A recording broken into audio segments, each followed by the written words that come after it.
this really just resonated with me. Like this way of being, basically, is what he's talking about. Like this state of us, you know, not having enough time and not being human. He says it's the new poverty. The poverty of our affluence. It is our famine, the famine of a culture that has chosen things over time, the external world over the inner world. And I think that's a very profound way of, of saying that, that's a very poor way to live. There's so much more meaning, there's so much more richer meaning and depth that would come if we were to actually be. There's so much more that comes with that. And I feel like there's a sense of fear that comes with that, because it's like, okay, if I do that, then I won't be successful, because me being busy is equal to me being successful. So how am I supposed to be both? And that's why I think it's so important to have balance. But I just thought it was amazing that he put it in a sense of poverty and famine. Like, we need that. Like famine, like you're thirsting, you want it, you're hungry for it, like your soul wants it. Whether you give it to it or not is on you, but innate to us is that hunger, that thirst for a richer, deeper meaning in life. Right. Absolutely. Until people realize that the meaning of success is not the amount of money and things you buy with that money, is that of the purpose of what they wanted to do, and did they accomplish that goal. That's the meaning of success. We're redefining what it means to be successful. What you said was so profound.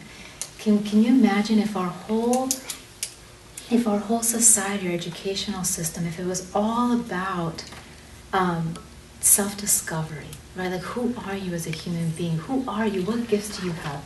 What can you bring to contribute to the wholeness of life? And that the whole encouragement is find your passions, develop your gifts, contribute what you love, find meaning in what you do, and make it, contribute to the wholeness with your passion, your love.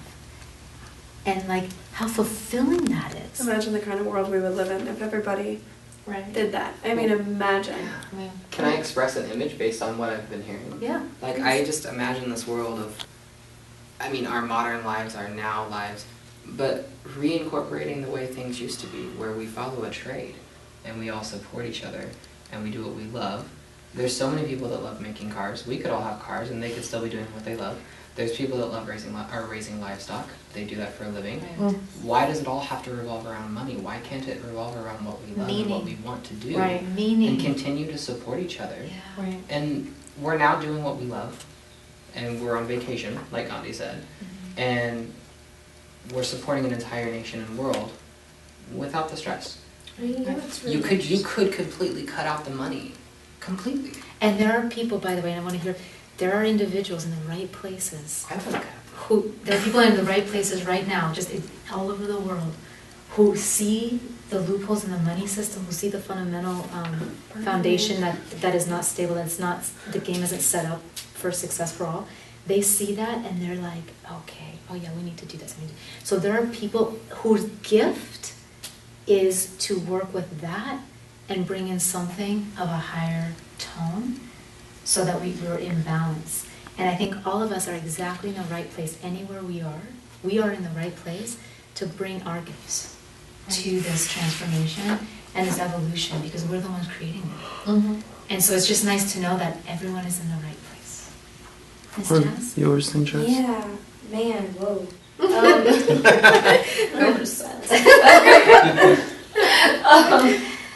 What I was gonna say had something to do with what you said, like, why do we have to have money?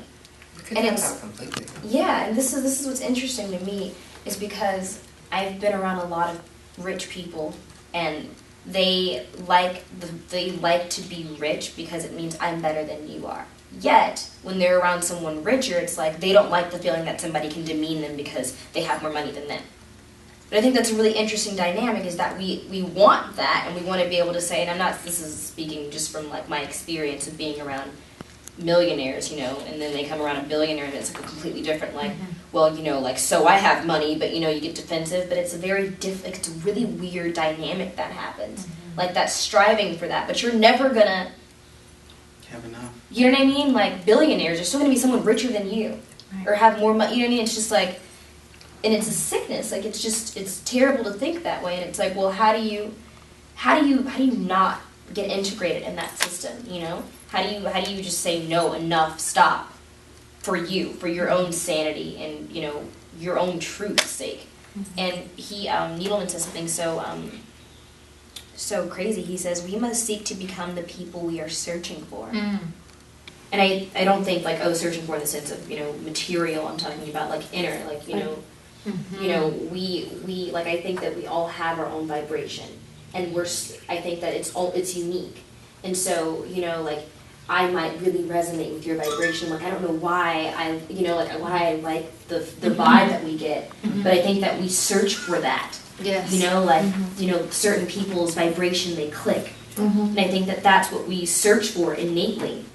And I think that that's really, you know, important. You know, that we need to become the people that we, you know, like, we're drawn to. Yeah. Right. And the cool thing about that is that one of my favorite knowingnesses is that when we appreciate and admire somebody, and when we see beauty in another, we're only able to see in another what we have within ourselves. So what we're really appreciating is like, wow, I love that about you. And the piece that we have forgotten to include is like, I love that about you, and I love that I have that too. I love that that's within me too. Right. And that we can reflect the beauty that we have to each other. That resonance is just so powerful. Right. We were going back to where, you know, where we used to be. Middle America used to be a really great thing, and it wasn't. We've turned it into a bad thing. Middle America now is what income is equated to. Middle America was the core of America. Our dairy, our cattle, all the rest of our farming, wholesome living, friends, family. If a neighbor got hurt, you farmed with them. I long for That is what we all need to get back to. Community. To that community. Yeah. That was the good of Middle America. Anybody who lived on the coast could not wait, or now I think cannot wait to get back there. You know, and so now Middle America is a bad thing, because Middle America now is, you don't have enough money. So the sense of So community. it had completely obliterated. Yeah, I think that you're going to find that anywhere. Like, I've lived all over the country. I've lived in like 6 different states, and I've lived in East Coast, West Coast, the South, Middle America. I've lived in all those places, and it's people. You know what I mean? There's going to be people like that everywhere. In California, depending on where you live in California, my family lives all over the Bay. That's what's supposed to happen. You are into your family, and you know what I mean? Like, you're a close-knit family at that. Me and my mom are best friends. All my family's from the Bay, you know what I mean? Like, and it just depends where you are, because you go to the East Coast, there's some people that live in Manhattan that are families. And, you know, and they're best friends with their mother. You know, you just, I get what you're saying. You know, some people might find it weird, but I think it's just how they've been brought up and what they've been taught to believe. But it's everywhere. You're not just going to find that in Middle America, where people are only families and people here are just like, what? Well, I guess what I was It's saying. very, very cultural. I guess what I was saying from what Linda was saying, though, is where I'm from, I see it everywhere. Yeah. And a lot of it comes down to, we're not struggling to be richer than everyone else. And I guess that's where I was coming from. Right. Is And it is a small community where you're from, so people know, and the neighbors know each other. He was talking about the heart of Yeah. America, the heart of the community, the heart of his family. It's more natural. It becomes more natural that way, because everyone there accepts the fact that we're not rich people. Like, no one there is a rich person, and even the rich people are like very close in the community and very active in the community, and most of them were just born into wealth. So it's not like they earned it. You are rich. So. They just have wealth. There's Mm. the difference. Yeah. Oh my gosh, I love it. I love it. She gets cool points for that comment. I love it. So maybe they're not as rich as you are. Right, and when I say rich, I mean they have money. Right. Well, you know what's No, I good? know. This is a really great place for us to kind of pause, because we'll continue. So the heart, you brought us to the heart, Leah. Like the And Grinch. The heart is bursting out. And I love that we've touched on money, because our next piece, shall we? I want to say, what is our mission? Our mission possible, if we choose to accept it, is to venture into money and the meaning of life from Needleman, which is the next reading. I haven't read that one yet. So Ooh, it'll be really cool to kind of Be on see even ground. what comes out. What did you say? We'll be on even ground. I know. I would love to also revisit this concept of what we envision a possible nation. Because Sure. I think That could be a whole totally- project. That could be a whole project that we can interview. I mean, that could be a whole side project that we could actually continue. Because like you said, Yeah. sometimes you need to say it for people to hear it and believe it and say, I I love agree that. with that. And I totally would love to see that be a project where That- we're showing people, this You're- is the nation that we would like to see. This is a nation that I think is healthy. Would you like to take on the lead role in I would love to. I wanna take away money. spearheading Get rid of the money. head spearing the what is your vision? Yeah. That's important in our lives, too.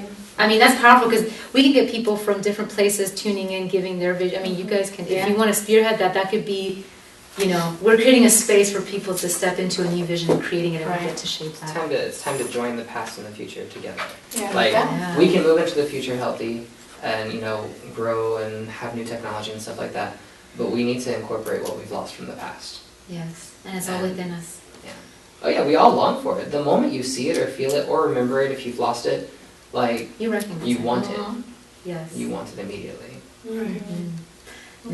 Juicy juice. This is good. Awesome job, guys. So we will continue. Thank you for your wonderful contributions.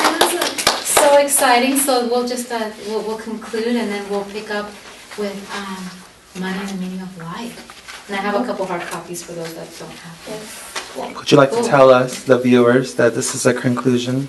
This is we're concluding our conversation, and we'll pick it up with Money and the Meaning of Life, Jacob Needleman. The reading is on the website, so you can read up on it, and then join us in our next conversation. You'll see the date and the time on the website. You can join us in person or online. Thank you for watching. Hope you found value, and think about the vision that you want to create. We'd love to hear from you.